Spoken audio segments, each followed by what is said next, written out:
All right, guys, week four's here. Pivotal week, kind of the first quarter, I guess. So, no, not the first third. It's thirds, right? First third of the season. 4 week block gets you through week 12. Really separates the haves and the have-nots. It's been fun. It's been a good season so far. I've enjoyed the IDP. It's added a nice little wrinkle. Matt, after Thursday night, probably hasn't because he's not checking his team. Golly, man. Poor management. I'm living the high life over here. Just living the dream.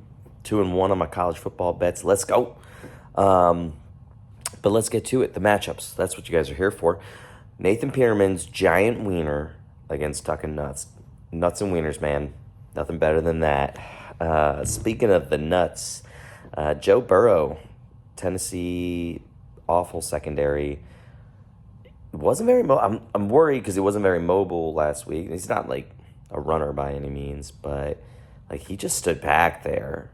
I mean, that was great for Jamar Chase because he's just Jamar Chase. It'll be interesting to see. He practiced all week, and we'll see what he does. But so I like Burrow there.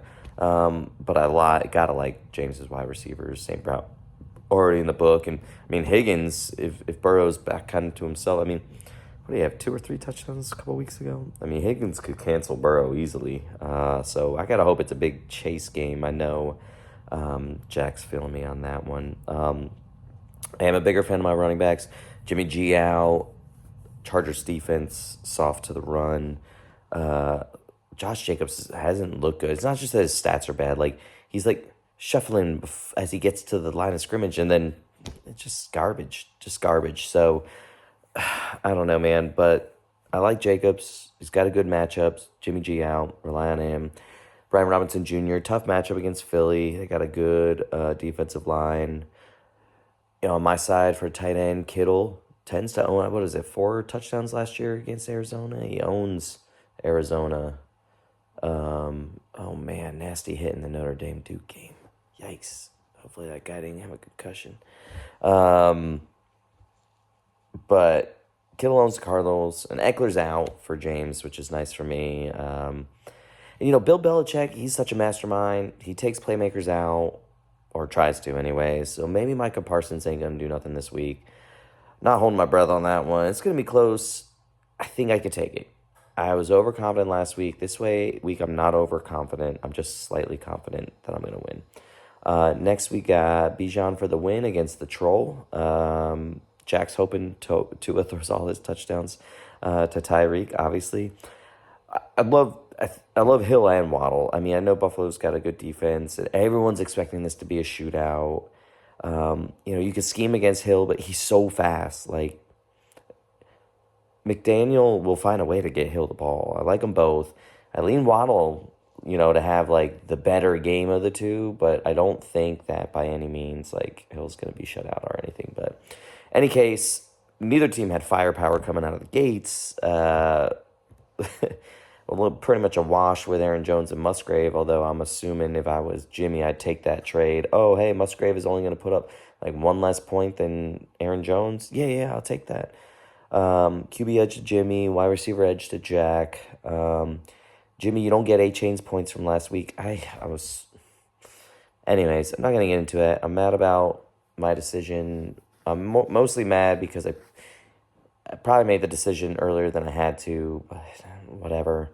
And it doesn't matter in the end. Like, when, hindsight's 20/20, you look at retrospectively at the points, it's like, didn't matter if I started Stafford or Burrow. Or if Burrow got nothing. I got nothing on my QB. I still got to work by Tom. But anyways, I like A-Chain for the long term. Don't get me wrong. I do think eventually he works his way up. But if Salvin Ahmed's back and then Jeff Wilson's going to come back, I don't know. I'm sure he'll have an okay week, but I do have him outscoring Aaron Jones. And I like Bijan. Ford got lucky last week with a couple touchdowns, so I like Bijan over Ford. I don't know. I don't know what Cleveland's going to do with the running back, but I mean, they should rely on the running back more with Watson having a banged up shoulder. Question is, they're going to do Pierre Strong and Ford and Hunt. I think Hunt was like questionable. I'm not sure what his status is. Who cares? He's nothing. Saquon's not going to play. I'm wondering if Jimmy's thinking, oh, I'll plug in JSN if he doesn't, but he's doubtful. I would probably want to start Ramondre over Jackson Smith and Jigba, but I mean that's your call, Jimmy. Um, in any case, Chase gonna ball out. Swift's been fire. I like Jack to take it. I think he moves to 3-1. Jimmy remains winless. We got three more matches. I'm already 5 minutes in. All right, Go Lightly versus Hurts So Good. Josh against Matt. Josh got to be happy Matt didn't pay attention. Poor management. Will it cost him though? I don't know. Quay had a good week. He was all over the field, flying all over, making tackles at the sideline, towards the sideline. I mean, with such a run-heavy team like Detroit, I mean, he's racking up tackle. But at the QB position, Hurts going to dominate. Listen, Richardson surprised me. He's done well, or he's done better than I thought he would do. I don't know. Is that just that people don't have tape on him? I don't know what it is. He surprised me, but I think McVay's going to have some answers. I think wide receiver goes to Matt. Not a fan of Nico after three targets last week. Addison's been boomer bust, so don't like that. CMC and Pacheco have been solid, and then Mixon for Josh has got a tough. Tennessee's got a tough run defense, so it's going to be tough sledding against them. And don't really have any comment or care about any of the flexes in this matchup. Matt gets the win. Next, we got Tom against Aiken, league champion against Aiken Breakers. Great QB battle between these two. And then, Aiken's 3-0, and Tom is sitting at 2-1. Aiken, I mean, the guy's team is loaded. Golly. Tom's looking for them to both be 3-1 after this week, though. And I know Aiken was helping for some more stuff out of Gibbs in garbage time. Well, you call it garbage time, but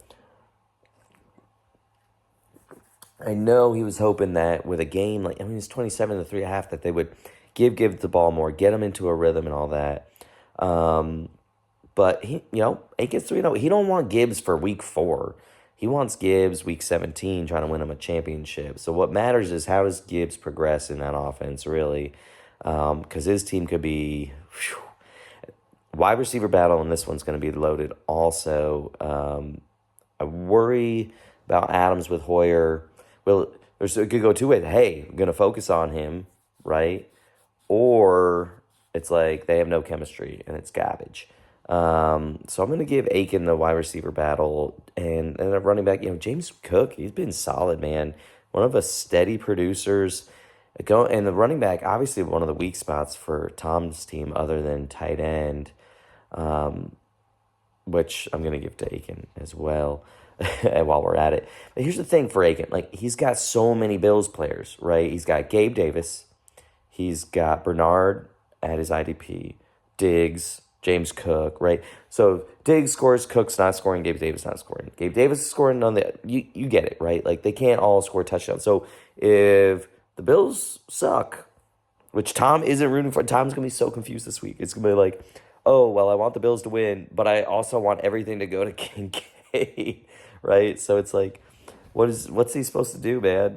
I know he's rooting for a Bills win. I'm pretty sure he wants the Bills to win more than he wants his fantasy team to win. Maybe if he was in the championship, that'd be different. Bills can lose this week as long as I win the championship. But in any case, at least one of the Bills players for Aiken's on the defensive side of the ball, but... it's going to be interesting. Sorry. I think the Bills are going to roll, so I think Aiken gets the win. And, don't get me wrong. I like Puka this week. I think McLaurin should have a good game, good game script. But Bills Mafia, baby, let's roll. Aiken for the win. Last but not least, the matchup of the week, Taylor's tight end against Baby Troll. I'm not sure Dan, what are you referring to there? I'm just kidding. I haven't heard anything about that. Nah. Josh Allen by a mile for Dan. Love him this week. Bills Mafia just said it, right? And I do like Judy for Dan, but Jefferson and Waddle. Come on. That's every week I'm going to go with them, right? And maybe I'll be wrong 5 of the weeks, but the other 12, she's going to roll. Henry's old. Rashad White is garbage. ETN's also going to be garbage. They're in London, going against a tough Atlanta rush defense. And I don't like Mostert. It's not because I don't think when he's on the field that he doesn't produce.